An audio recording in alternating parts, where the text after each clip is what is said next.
Hello, this is a quick tutorial just on how to set up the A50S using the FOC mode and also HFI. So first what you want to do is you want to get your A50S plugged in, you want to then plug the USB in and your motor all ready to go. Connect it in Vesictool.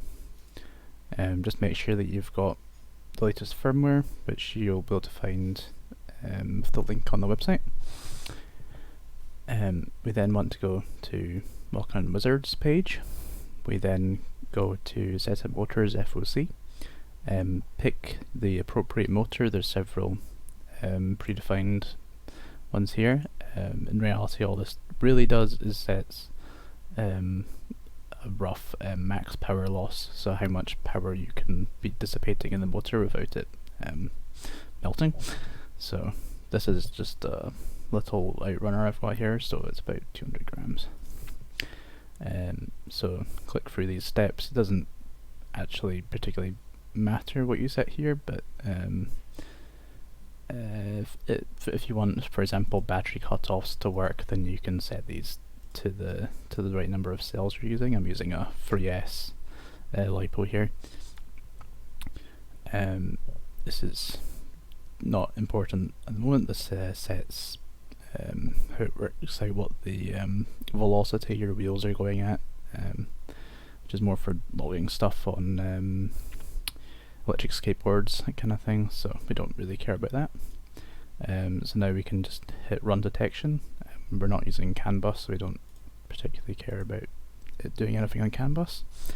So what it's going to do is it's going to measure the resistance and inductance and make some horrible noises. It'll spin up the motor to measure the flux linkage, and then it's going to look to see if there's any sensors on the motor by spinning it slowly.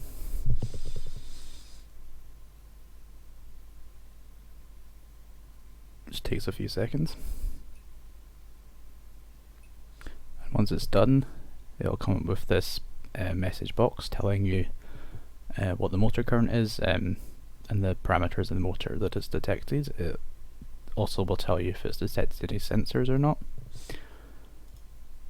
And you can hit the forward and reverse if you want to check which way the motor is going. If you're using this for a weapon or a drive in a robot, you may want to invert the direction. You can do that here, or you can do it on the general tab in motor settings. So you can now go to FOC and you'll see that it's populated the parameters that we saw earlier into the boxes, and it has also worked out what the correct settings for the maximum motor current are already. If you've put in the voltage of your battery, then it will work out what the cutoffs are. You can also just add it here and it will, when you hit apply, it'll put it in these boxes for you. You can set RPM limits. This is an ERPM, so to work out what this number is, you take the RPM you want and times it by the number of pole pairs. So if you've got a 14 pole motor, you times this by 7. Divide this by 7 to get the RPM. Voltage, maximum voltage is how it sounds. You can set temperature cutoffs, so if you have if it gets too hot, then it reduces the current until it stays below these temperature cutoffs. And finally, the maximum minimum voltage is mainly the only thing you want to care about on this page. So if it goes below or above this value, then it will stop the motor immediately. You can also set a minimum maximum duty cycle, so this is actually quite useful if you're running, say, a 12S battery and a motor that can only actually handle 3S, so you can then put this down to say 30% and then it won't break your motor if you accidentally put full throttle.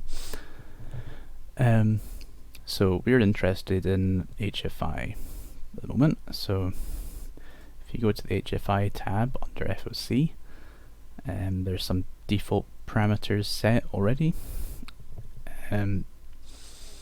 This is a kind of reasonably large motor. So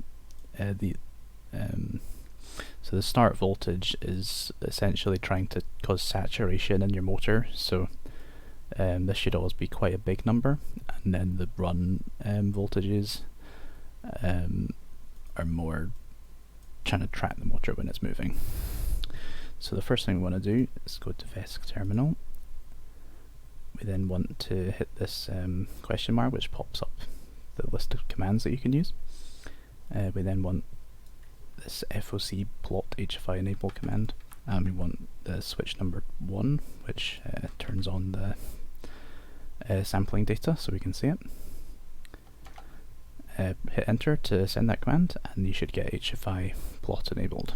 So now we want to hit show real-time data, this little button here, and keyboard control enable. Okay, so now that we've got the HFI plotting enabled, now we're going to use the default motor parameters that are currently set to show what it really shouldn't look like, but what it would look like when you start tuning. So the first thing you're going to do is set those settings, go back to real-time data, experiment tab, and you want to just have on these 3 options, and then you're going to hit full brake, and that's going to start it braking, so it's just trying to stop the motor, but it doesn't try and spin it or anything, so it's quite an easy way to see it because you can freely turn the motor and see where it thinks it is. So what we're looking for is to have quite low noise on these signals and that they track where the motor is. So it is tracking quite well where the motor is. If I turn it slowly, you can see that this signal is tracking quite well. But the red one, which shows the saturated tracking, so that happens when it starts the motor, and that's this 5 volt signal. So this voltage needs to be high enough to cause saturation in your motor. You're not really seeing any data on that signal, so we want to turn that up a bit to say 7 volts for this motor.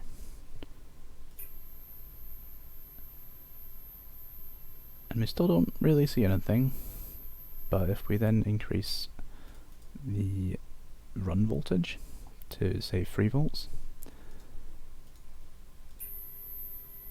then we can see that it does now actually move a bit, and it's much lower noise. And it should track this signal. It doesn't really matter if it's in line with it or offset in some way, or if the amplitude's different. It should just track it quite well, and sometimes it will go the wrong way when it does this.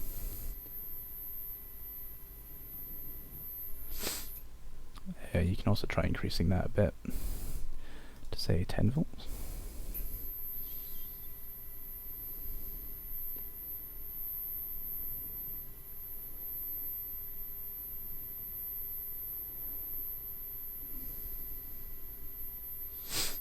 And it's tracking quite well. So now we want to check that it's actually going to work okay when we go high current, because when you put high current on it, you're still injecting this signal. So probably the easiest way to show this is to run sampling. So I can show this is what the signal looks like going to the motor. So that's maybe a bit too many samples to see what's actually happening. We put this to 100. So you can see it's actually sending pulses of current, trying to make a sine wave.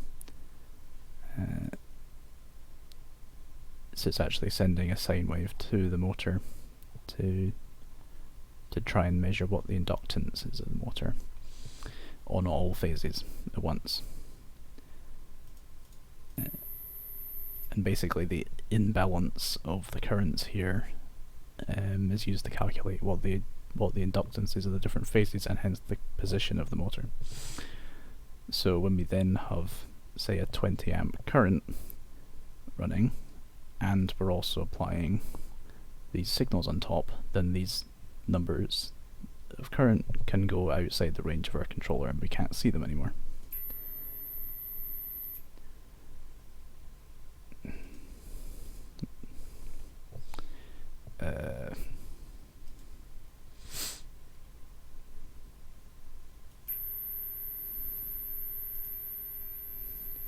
So there you go. So there's now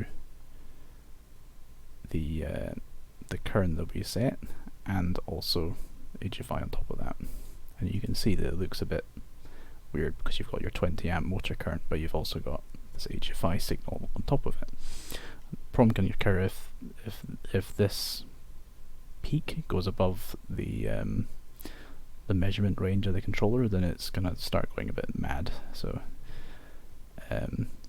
HFI does kind of limit what your maximum current setting can be. If you set this too high, then it will go outside the range of what it can measure, and it won't work very well.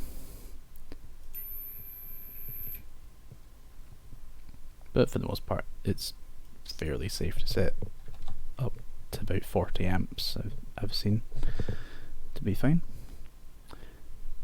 So back to this real-time data tab. So we set 20 amps of current, and currently we're running at 3 volts and 3 volts.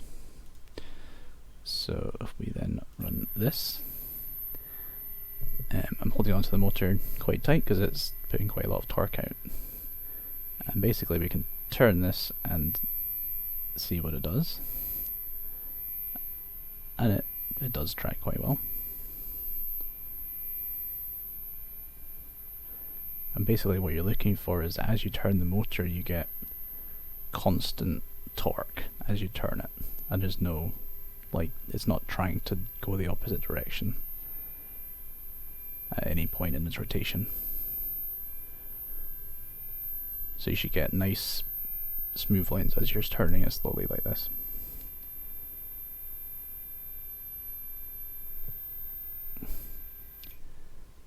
And once you've got that working, then you can now use the keyboard controls to test out if you want, and it should work pretty well. Well, possibly not all the time.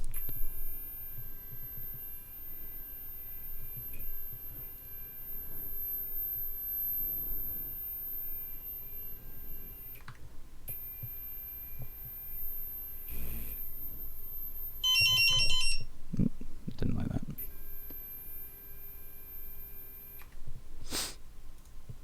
So you may want to just bump up the max voltage a little bit, so this is the voltage at 0 current, and this is the voltage at the maximum current set here. Having a little bit more voltage can help a bit if there's a lot of current noise, so it does sometimes help. I'm being a bit over enthusiastic with the amount of current I'm sending here, but oh, shut up. But that seems quite good. I'm not going to do any more because my LiPo is about to go flat, but I think that's generally demonstrates how it should look.